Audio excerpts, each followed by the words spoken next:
जय हिंद दोस्तों, मैं संदीप आप सभी का अपने प्यारे दोस्तों का अपने YouTube चैनल मास्टर पाठशाला में स्वागत करता हूं। आशा करता हूं कि हमारे द्वारा दिए गए कंटेंट से या दिए गए पाठ से आप सभी संतुष्ट होंगे और आशा करते हैं कि आप लगातार हमारा सहयोग करेंगे और आगे बढ़ते रहेंगे। कल हम लोगों ने देखा हुआ था भारतीय संविधान के भागों को याद करने की एक छोटी सी ट्रिक बनाई थी। आज फिर हम लोग देखने वाले हैं भारतीय संविधान की अनुसूचियों को याद करने की एक छोटी सी ट्रिक।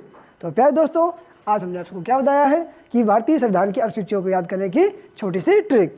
आशा करते हैं कि वो एक बार में ही आपको याद हो जाएगी। वो ट्रिक क्या है तो देखिए, आरपी सिंह ने सीटों के लिए SC ST की शक्ति की भाषा को बोलकर भूमि को दल बदल कर पंचायतों व नगरों को दे दिया।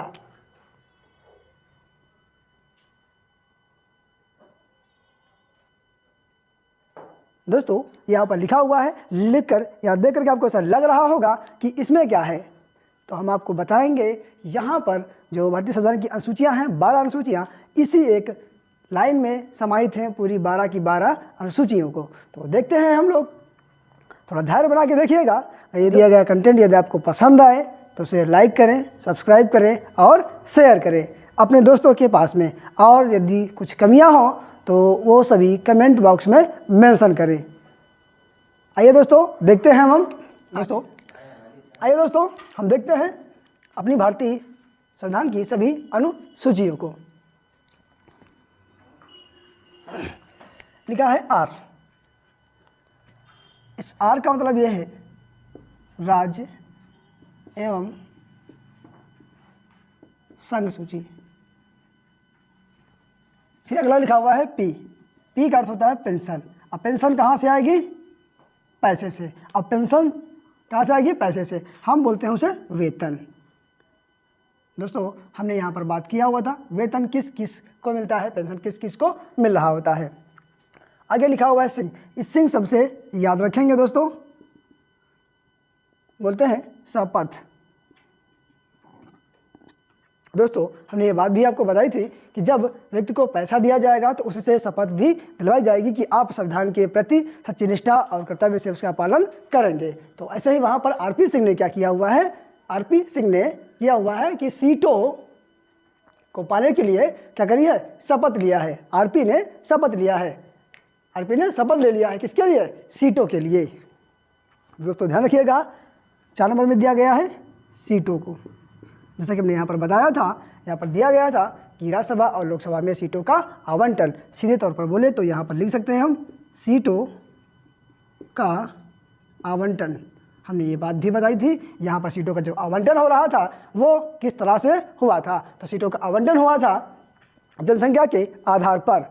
दोस्तों, हमने बताया हुआ था आपको कि सीटों का आवंटन किस तरह से हुआ था, तो जनसंख्या के आधार पर हुआ था। तो यहाँ पर भी हमने ये बात बताई थी आपसे कि जनसंख्या के लिए कई पॉलिसियाँ बनाई गई हैं।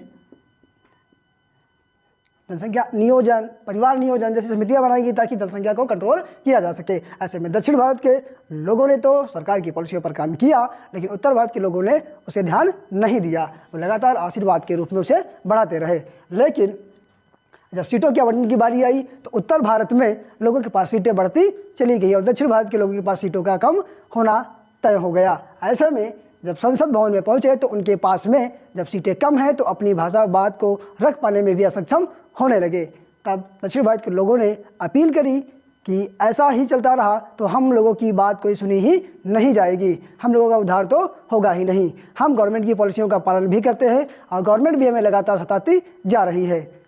ऐसे में यहाँ पर हमने आपको बताया हुआ था कि संविधान में संशोधन भी हो गए थे, जिसमें एक इंदिरा गांधी जी ने किया था और दूसरा किया गया था अटल बिहारी वाजपेयी जी के द्वारा। तो वहाँ पर भी ये कह दिया गया था कि 2000 तक इंदिरा गांधी ने किया था, उसे 2000 तक बोला था सीटों का आवंटन नहीं किया जाएगा, लेकिन अटल बिहारी वाजपेयी जी ने उन सीटों को यथावत बनाए रखने के लिए भी कह दिया कि 2026 तक सीटों का कोई भी आवंटन नहीं किया जाएगा। जनसंख्या तो हर 10 वर्षों में होगी, जनगणना तो हर 10 वर्षों में होगी, लेकिन सीटों का आवंटन नहीं किया जाएगा। तो दोस्तों अब ये 2026 तक यथावत बनी रहेंगी, लेकिन अभी हम लोग देख रहे हैं कि 2024 में प्रवेश कर चुके हैं। तो अब देखते हैं कि 2031 में होती हैं या फिर से संविधान में संशोधन कर दिया जाता है और सीटों को यथावत बना रखा जाता है। तो जैसे ही वो आगे संशोधन होता है या कोई भी इंक्रीमेंट होता है तो हम ज़रूर आपको बताएंगे। दोस्तों आगे हम देखते हैं के लिए SC ST, ये दो शब्द लिखे हुए हैं, शेड्यूल कास्ट और शेड्यूल ट्राइब। इसे बोलते हैं अनुसूचित जाति और अनुसूचित जनजाति। हमने ये बात आपसे कही हुई थी, ये अनुसूची नंबर 5 में ये कह दिया था कि अनुसूचित जाति और जनजाति क्षेत्र की शासन और प्रशासन का प्रावधान। 5 नंबर में क्या था, SC ST के शासन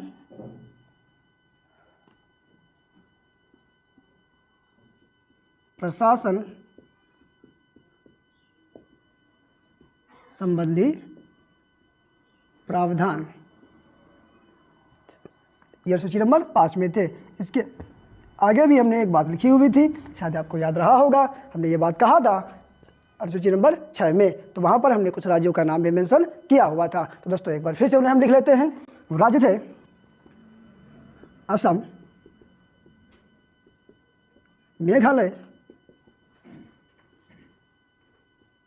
त्रिपुरा, मिजोरम। तो दोस्तों हमने भाग अनुसूची नंबर 6 को भी देखा, यहाँ पर लिखा हुआ है असम, मेघालय, त्रिपुरा और मिजोरम। यहाँ के जो SC ST लोग होंगे उनके लिए भी शासन प्रशासन संबंधी प्रावधान किए गए हैं। दोस्तों आपके पास में आ रहा होगा कन्फ्यूजन या फिर संदेह कि यहाँ पर भी SC ST की बात कर रहे थे और यहाँ पर भी किया जा रहा है। तो दोस्तों अनुसूची नंबर 6 में इन चार राज्यों को एक विशेष दर्जा दिया गया है, विशेष दर्जा दिया गया है जो ऊपर के सभी राज्यों को नहीं दिया गया है। तो यहाँ पर भी हमने कुछ नाम लिखे हुए थे, शायद आपको याद भी रहा होगा, जिसमें हमने बताया था राजस्थान, महाराष्ट्र, गुजरात, हिमाचल प्रदेश और मध्य प्रदेश, उड़ीसा, छत्तीसगढ़ जैसे राज्यों का भी हमने नाम मेंशन किया हुआ था। तो दोस्तों अनुसूची नंबर 6 में क्या दिया गया था, इन 4 राज्यों को एक विशेष अधिकार दिया गया है, लेकिन 5 में हमने 10 राज्यों को लिखा था। तो वहाँ के SC ST जो लोग थे उनको भी एक विशेष अधिकार दिया गया है। तो दोस्तों हमने अनुसूची नंबर 6 तक देख लिया है, 1, 2, 3, 4, 5 और ये 6। दोस्तों हमने अपनी आधी अनुसूचियों को समाप्त कर लिया है। अब देख लिया हमने SC ST तक के लिए, अब आगे देखना है हमें शक्ति के बारे में। तो दोस्तों यदि हमारा वीडियो आपको पसंद आ रहा हो तो इसे लाइक करें, सब्सक्राइब करें और शेयर भी करें। दोस्तों आशा करता हूं कि आप हमारे द्वारा कहे गए शब्दों का पालन कर रहे होंगे। आइए आगे हम चलते हैं, आगे की ओर देखते हैं बची हुई 6 अनुसूचियों के बारे में भी।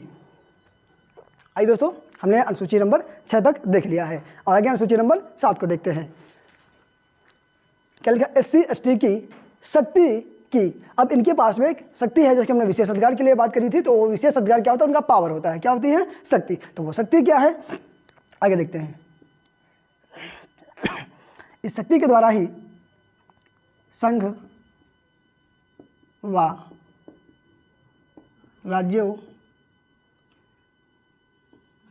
के मध्य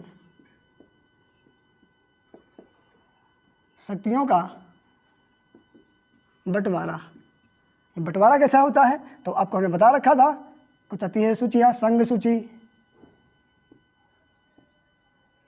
राज्य सूची और समवर्ती सूची। तो दोस्तों हमने शक्तियों के बारे में देख लिया। यहाँ पर भी आपको बताया हुआ था संघ सूची पर कौन नियम बनाता है और राज्य सूची पर कौन नियम बनाता है और समवर्ती सूची पर कौन कौन से नियम बनाते हैं। ये बात भी हमने आपको बताया था कि भाग किस में रखा गया है, ये भाग 11 में रखा गया है।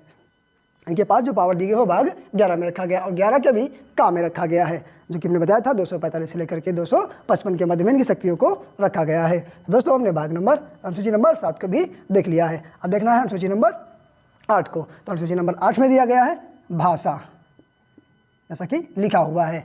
क्या लिखा हुआ है, भाषा। तो भाषा हर एरिया की अपनी एक लोकल लैंग्वेज होती है, एक लोकल भाषा होती है। उसी भाषा के आधार पर ही जब मूल संविधान लागू हुआ था उस समय इसमें 14 भाषाएं थी। बाद में हमने आपको क्रम से बताया था कि कब किस संशोधन से कौन कौन सी भाषा जोड़ी गई थी। तो पहली जोड़ी गई थी सिंधी, फिर उसके बाद जोड़ी गई थी नेपाली, मणिपुरी और कोंकणी। नेपाली, मणिपुरी और कोंकणी। तो दोस्तों यहाँ पर हमने तीन सूचियों को, तीन भाषाओं को जोड़ा था। यहाँ पर हमने जोड़ा था सिंधी को। दोस्तों आशा करता हूँ कि वीडियो आपको पसंद आ रहा होगा। और हमने इसके बाद भी बताया था कि 4 भाषाएं और जोड़ी गई थी, जिसमें शॉर्ट में बताया था BDMS। इसमें बताया था बोडो, डोंगरी, मैथिली और संथाली। इन भाषाओं को भी आप याद करिएगा। तो इस तरह से टोटली हमारे पास में 22 भाषाएं हो जाती हैं। तो आगे दोस्तों आइए देखते हैं। आगे लिखा हुआ भाषाओं को बोलकर, भाषा को बोलकर। भूमि शब्द लिखा हुआ है। अब भूमि के बारे में हमने आपको अच्छे से बताया था। ये मूल संविधान में नहीं थी, या मूल संविधान में नहीं थी तो ये संविधान में संशोधन के द्वारा जोड़ा गया था। ये बात भी हमने बताया था आपको। संविधान का पहला संविधान संशोधन ही था जिसमें हमने भाषा को, भूमि को जोड़ा हुआ था। इस भूमि को जोड़ने के पीछे रीजन क्या आया था? क्योंकि यहाँ पर जो अपना संपत्ति सभी के पास नहीं थी, तो लोगों में लगातार 80% लोग जो हुआ करते थे वह 80% लोगों के पास में ज़मीन नहीं थी। ऐसे में अपनी सरकार उदारवादी दल की थी, इसलिए सरकार सोच रही थी कि सभी लोगों के पास में कुछ ना कुछ रोजगार के अवसर या खाने की सामग्री उपलब्ध कराने के लिए भूमि सबको आवंटन किया जाएगा। इसलिए नवीन सूची में भाग नंबर उस भूमि को सम्मिलित किया गया था। फिर अगला लिखा हुआ है दल बदल विरोधी। अब यहाँ पर हमने आपको बताया हुआ था, ये बात कही थी दोस्तों कि यहाँ पर ये 52वें संविधान संशोधन के द्वारा इसे जोड़ा गया था। कभी क्या आ रही थी कि सरकार को हमेशा डर बना रहता था कि जो भी विधायक या सांसद हुआ करते थे वो जब चाहे किसी न किसी पार्टी को छोड़कर दूसरी पार्टी को ज्वाइन कर ले रहे थे। ऐसे में सरकार को गिर जाने का डर हमेशा सताया करता था। अब लगातार कई बार प्रयास हुए, इसके बारे में भी हमने आपको डिटेल में बताया हुआ है। ज़्यादा डिटेल में देखना है तो दोस्तों इसका हमने जो अनुसूची नंबर भाग बताया है पार्ट नंबर 2 में जाकर के उसे देख सकते हैं। ये भाग नंबर 10 में सम्मिलित किया गया है। आगे लिखा हुआ है ग्राम पंचायत। यहाँ पर 73वें संविधान संशोधन के द्वारा इसे जोड़ा गया था। 73वें संविधान संशोधन के द्वारा 1993 में इसे जोड़ा गया था। तो दोस्तों इसे भी जब डिटेल में देखना है तो अनुसूची नंबर 2 के पार्ट को देख सकते हैं। अगला लिखा हुआ है नगर पालिका। इसको भी 74वें संविधान संशोधन के द्वारा इसे जोड़ा गया था। तो दोस्तों हमने आज देख लिया है अपने भारतीय संविधान की सभी 12 के 12 अनुसूचियों को। एक बार फिर से हम लोग हमारे साथ में बोलिएगा। आरपी सिंह ने सीटों के लिए SC ST की शक्ति की भाषा को बोलकर भूमि को दल बदल कर पंचायतों व नगरों को दे दिया। तो दोस्तों आशा करते हैं कि आपको ये शब्द भी अच्छे से समझ में आ चुके होंगे। हमें उम्मीद है कि ये दोबारा हमें बताने की ज़रूरत नहीं होगी, और आशा ये भी करते हैं कि आपको भी दोबारा कभी याद करने की ज़रूरत नहीं होगी। तो दोस्तों एक बार फिर से बोलिएगा।